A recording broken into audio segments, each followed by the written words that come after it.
stage where there's almost no turning back, and then all of a sudden it's just a no. And all of a sudden he's got all this passion built up in him. How can he just sort of say, wait a minute, I can't just turn it off like a switch? It's not that easy. Are we allowed to discuss blue ball theories here on television in 1982?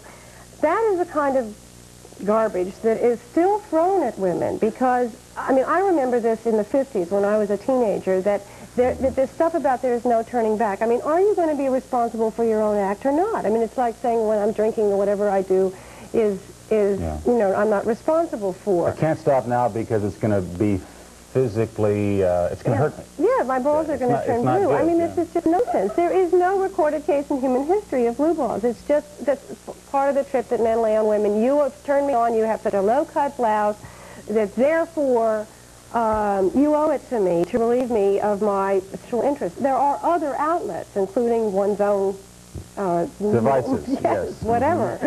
One's own creativity, let's put it that way. Okay, did you... Yes. What about prosecuting a woman, though, for taking you into this certain situation and then saying no? But I mean, that's not really right. You're an adult. Well, not being helpless. Well, a man is, okay, a man is raped, for instance, that you may remember the famous case in England where a former Miss Wyoming had someone hold a gun on a Mormon priest, and he was tied to the bed and forced to perform sex with her. That is when he is raped. It's not the same thing as enticing somebody to kiss you and then saying no. With or without a blouse. Yeah, right.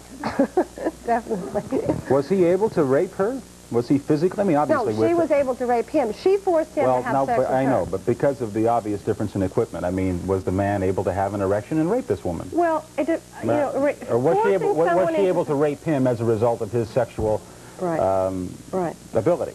I am not sure. I wasn't there, among other things. I don't remember the details of the case. But remember, it doesn't have to, only in a few states does it have to be the vagina and the penis. I mean, forcing someone into any kind of sexual act, oral, anal, whatever,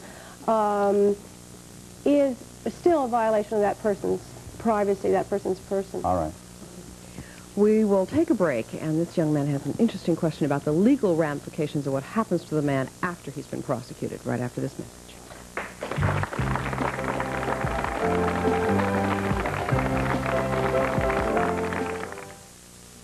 Is there a drinking problem in your home? Save a life and save your family. Call the Northwest Treatment Center at 789-5911. If you're up and about at 6:30 a.m., we've got news for you. King 5 Morning News with Don Madsen. Good morning. A complete half hour of news from around the world and from around the Northwest. And if you're wondering about the weather, well, Jeff Renner has a detailed forecast of what to expect during the day. And King 5 Morning News has a special feature, Sky Twin Traffic Reports. King 5 Morning News, weekdays at 6:30. When chicken cacciatore is cooked to its savory best, you can practically taste it with your eyes. It's the same with Home Pride Butter Top Wheat Bread. When you see the rich ingredients like nature's own wheat, bran, and honey, and see how we split the top and add real creamery butter just before baking, you know how delicious this wheat bread is going to taste. Home Pride Butter Top Wheat or white, you can practically taste it with your eyes. Introducing new Velveeta slices. What you got there, little brother? Velveeta slices. Velveeta comes in slices? Maybe I'll have one. Oh? Roger, if you'll trade me, I'll make the bed. I already made it. Want to try my roller skates? They're pink. How about if I don't tell Mom you used her purse for second base? New Velveeta slices with a taste you just wouldn't trade for anything.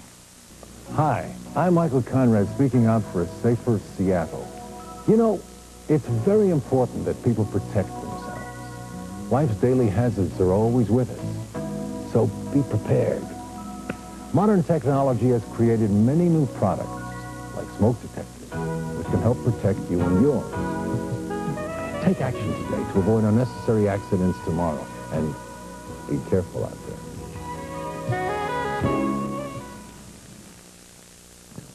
Are these rapists punished in the same way that street rapists are? Are they given just a slap on the wrist because they're raping their wives?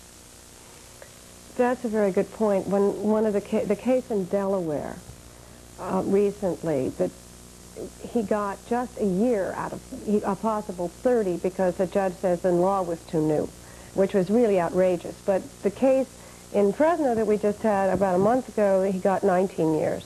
What did he do that gave him 19 years? Well, he did a series of things. He brutalized her with weapons other than we were discussing earlier, other than his penis, and also had kidnapped her and falsely imprisoned her, and there's a whole series of different things that he had done. Also, Fresno is the place where the man was previously acquitted and then killed his wife and raped another woman. So the community was up in arms and didn't want any more acquittals and just threw the book at him, as well they should have. Since this is relatively new as far as public discussion and laws are concerned, do you have any data at all to establish the fact that this violence within the marriage is carried over and spilled over into the street? In other words, when the man, you mentioned the one about the man that was acquitted, went back and murdered his wife and raped another woman, what sort of violence will you see in the streets as a result of this? Is there any relationship? I think there is. I mean, in several of our cases in California, the men have also kidnapped other women. In one case, another woman was a car salesperson, and he got in the car and then went off with her the day before he raped his wife. I mean, that happens to, a rapist is somebody who is really does this, I'm sorry to say, on a regular basis. It's the most repeating of all crimes. Okay, here's a telephone call for you. Good morning, you're on the air. Thank you. First, I'd like to address the generalization stated earlier that boys were brought up to take, as opposed to girls. I might submit that young men were all brought up by either two parents, generally a man and a woman, or, as in most recent cases, a woman. So that might tell you something about our state of affairs as far as child rearing. And you know, Laura did not make that statement. Somebody in the audience did. No, I did.